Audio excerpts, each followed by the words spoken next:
nei khotuna alo pina lom lom e paka don sot na thi dit sa ke ma hin na di cross sunga sum le sa tho in na thisan man lu ta chun nei ra do ta ka ki pa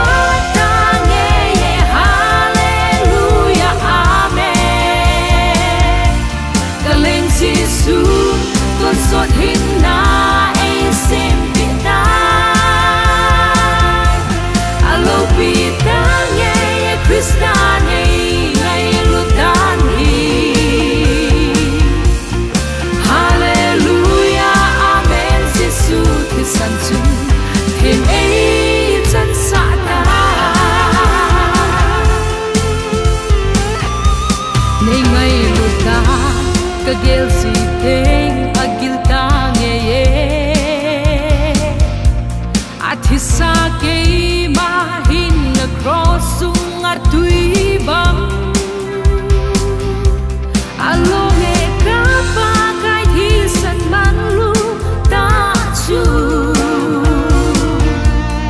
ton so hin na lam pi ai se te tai ka sa len tai hallelujah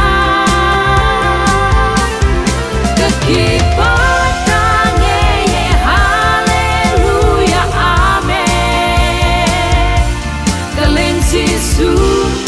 sốt hin na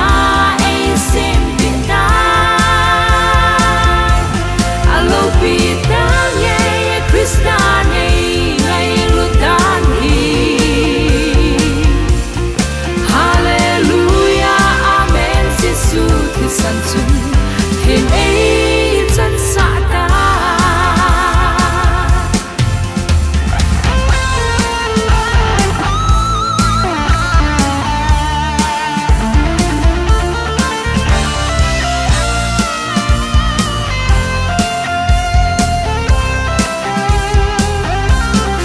lâu lên ra